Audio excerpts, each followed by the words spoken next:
നമ്മൾ എങ്ങനെയാണോ ജയ്സാ നിയത്ത് വൈസ ബർക്കത്ത്, നമ്മളെ നിയത്ത് റെഡിയാണെങ്കിൽ നമ്മളൊരു മഹ്ലൂക്കിനെ എന്തായാലും പറ്റില്ല പേടിക്കേണ്ടത്. സയ്യിദ് ഭായ്, കുടുംബ ബന്ധത്തെക്കുറിച്ച് എന്താ നിങ്ങളുടെ അഭിപ്രായം?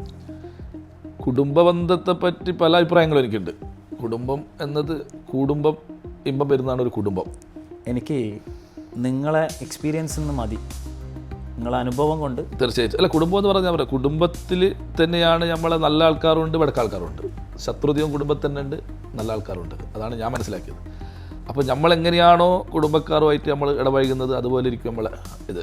പക്ഷെ നമ്മൾ മനസ്സിലാക്കി കഴിഞ്ഞ് ദൂരെ നിൽക്കലായിരിക്കും എന്തൊരു കാര്യം. അപ്പോൾ ഒരാളെപ്പറ്റി നമുക്ക് ഒരാളെ സംസാരിക്കുമ്പോൾ നമുക്ക് മനസ്സിലാവുമല്ലോ ഈ ആളെ എന്താണ് ഉള്ള ഒരു അത് കണ്ട് മുന്നോട്ട് പോക്കായിരിക്കും ഏറ്റവും നല്ലതെന്നാണ് എൻ്റെ അനുഭവത്തിൽ ഞാൻ മനസ്സിലായത്. എനിക്ക് കുടുംബത്തിൽ നിന്ന് നല്ല അനുഭവങ്ങളും കിട്ടിയിട്ടുണ്ട്, അതിനേക്കാളും കൂടുതൽ ബാഡ് എക്സ്പീരിയൻസും കുടുംബത്തിൽ നിന്ന് എനിക്ക് കിട്ടിയിട്ടുണ്ട്.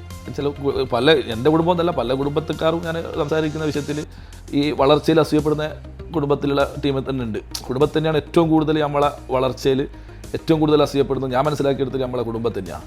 പക്ഷെ അവർക്കാണ് നമ്മൾ വളരുന്നതും ഇതൊക്കെ എല്ലാവരും നമ്മൾ പറയുന്നില്ല, എങ്കിലും ചില ആൾക്കാർക്ക് എന്തുണ്ടാവില്ല, അത് നമ്മളെന്തിനു ബോധറാവണം? അത് ശരിക്കും ബോധറേണ്ട ആവശ്യമില്ല. എങ്കിലും നമ്മളൊരു മാനസികമായിട്ട് ടെൻഷൻ.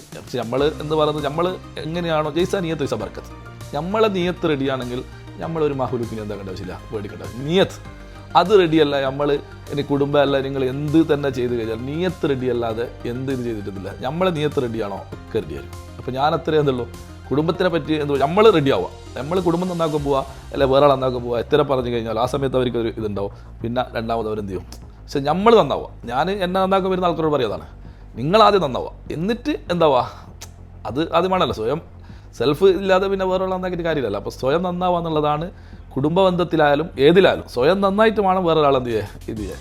അപ്പോൾ കുടുംബ ബന്ധത്തിൽ സ്നേഹം പരമാവധി കൊടുക്കുക. തീർച്ചയായും.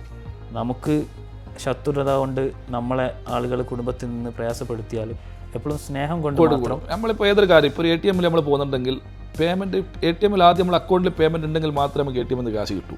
അല്ലാതെ നമ്മൾ ക്യാഷ് കുത്തിയിട്ട് ATM ക്യാഷ് ഇല്ല എന്ന് പറഞ്ഞാൽ ATM കുറ്റം പറ്റൊരു കാര്യമില്ല. ആ സ്നേഹം കൊടുത്ത് സ്നേഹം വാങ്ങുക. കൊടുക്കാത്തടത്തിലോളം ഇന്നത്തെ കാലത്തൊന്നും കിട്ടൂല. അപ്പോൾ നമ്മൾ ബിസിനസ് പറയും പൈസ ഇട്ട് പൈസ ഉണ്ടാക്കുക, അപ്പോൾ പൈസ ഇട്ടിട്ട് പൈസ ഉണ്ടാക്കണം. Give love take love. Yes, അതാണ് അതിൻ്റെ ഇത്. ലവ് എന്നുള്ളത് ആ സ്നേഹം, അത് സ്നേഹം കൊടുത്താൽ മാത്രമേ സ്നേഹം കിട്ടും. പല ആൾക്കാരും ഇന്നത്തെ കാലത്ത് കംപ്ലൈൻറ്റ് പറയുന്നുണ്ട് നമ്മളെ സ്നേഹിക്കുന്നില്ല. എന്തുകൊണ്ട് സ്നേഹിക്കുന്നില്ല?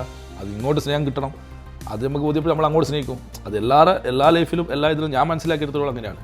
സ്നേഹം കൊടുക്കുക, സ്നേഹം വാങ്ങുക. Thank you very much.